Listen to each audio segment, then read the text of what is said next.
95% of people think that we're self-aware. Wrong. Only 10 to 15% of us are actually self-aware. I want to talk about that today.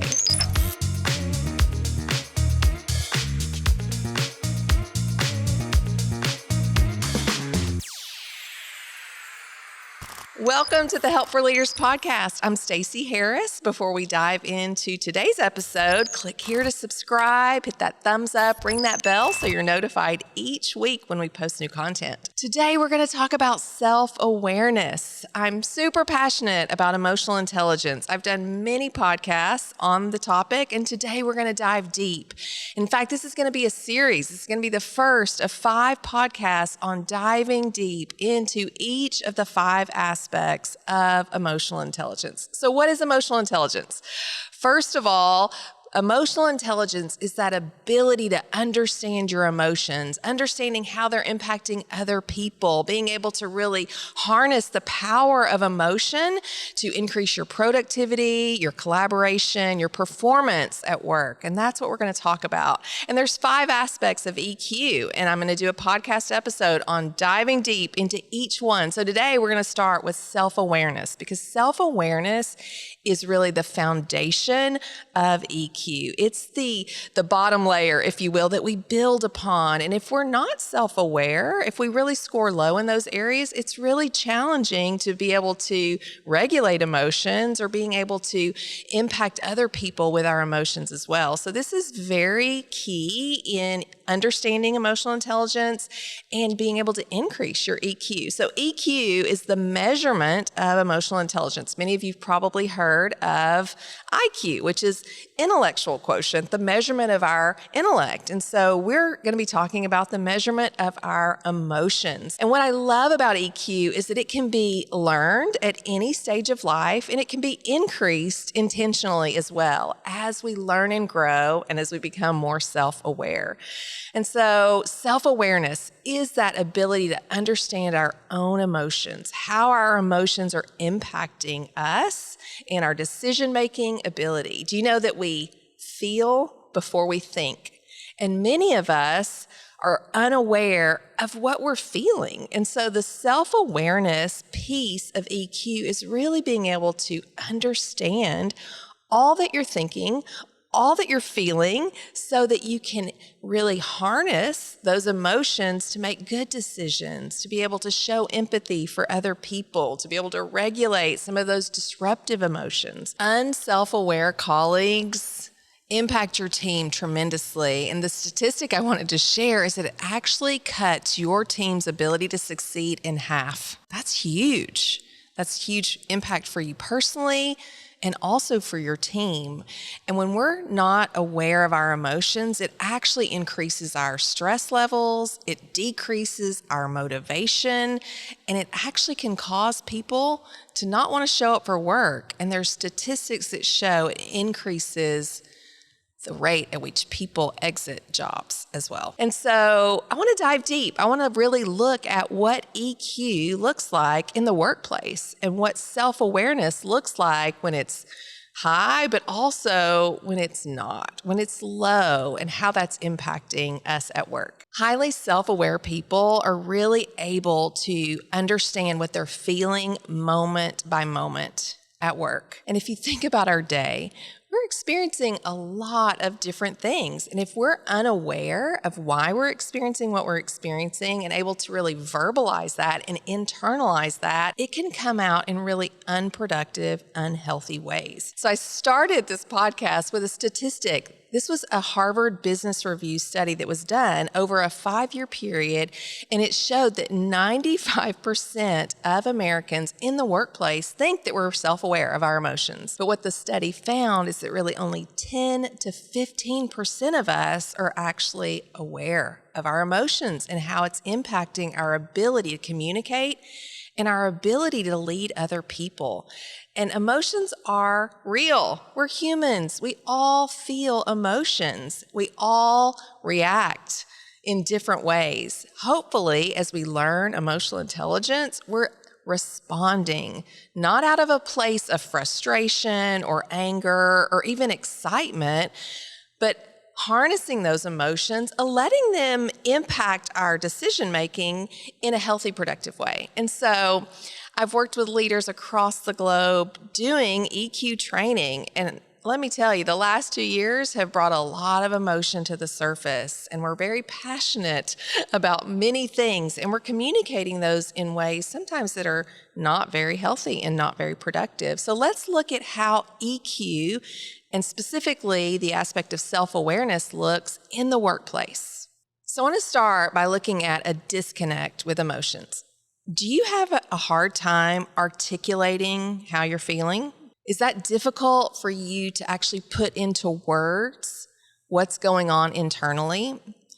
Do you know, again, we feel before we think, and there's a physiological response that's happening inside of our bodies. Maybe it's your heart rate that's increasing. Maybe, our pupils actually dilate when we're in a heightened emotional state. Sometimes it's sweaty palms. Sometimes it's muscle tension. Sometimes it's literally digestive stomach problems. We're just not feeling it because we can't articulate why we're feeling these things. And so when we can start articulating why we're feeling things, what's going on internally, it actually helps our bodies and our minds kind of come together. You've heard of that term of mindfulness, and it really is a powerful tool to learn self-awareness. It's like, okay, I am feeling this. A few weeks ago, I had an experience that happened to me. I'm working just a normal day. I have a training that I'm a participant, supposed to be on a 4-hour certification call later in the day, checking emails. I get a text from a family member that says, "Have you talked to," and it's another family member, "Is she okay?" That's a little startling, right? I'm thinking, what's going on? I immediately Google where this family member lives, and there was a shooting on a subway. You probably saw this in the news in New York City. And I am frantically, trying to figure out exactly where this person is. Anyway, it sent me on a chain of emotions that I knew were impacting my decision making.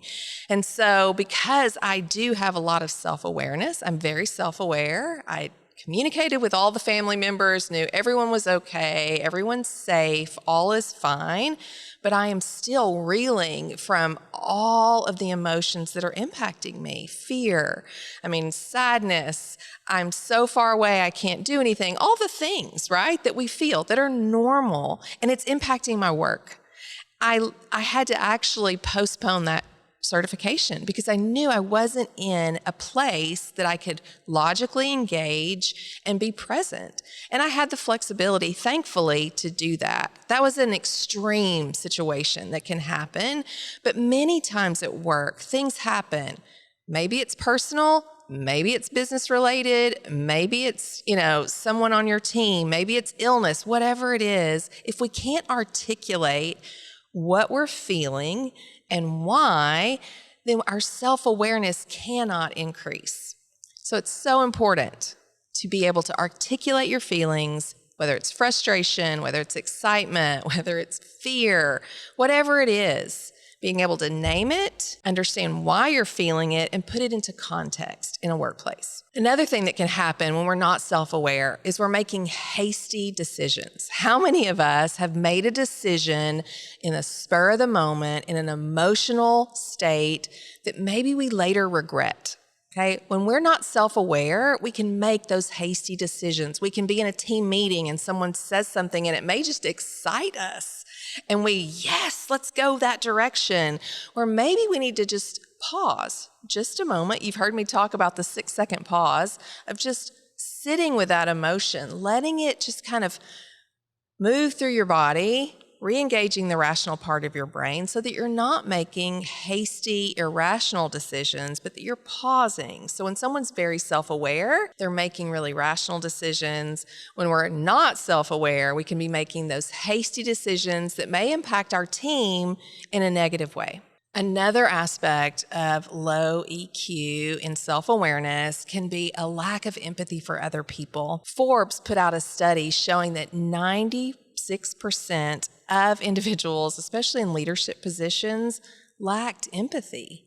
Empathy is huge. It is a huge part of the human connection of really bringing people together. So many times, someone shares something with us that's really hard. Showing empathy and showing that you care is just extending that grace to them. Like, wow, that's really hard. Thank you so much for sharing that with me. That goes so far.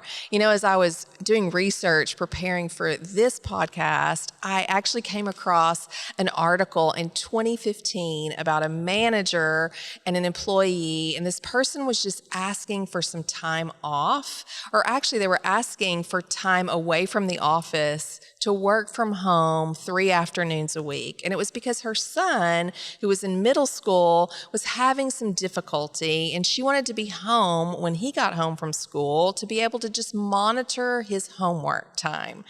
And her rationale was, he was having some really adverse impact of his behavior. It was affecting him not only academically, but socially. And this was her idea. And she had talked to her team of how she could kind of rearrange her day. Now, again, this was in 2015, this study, and the manager handled it so poorly. And they were like, no, can't be done. This is going to impact our team adversely.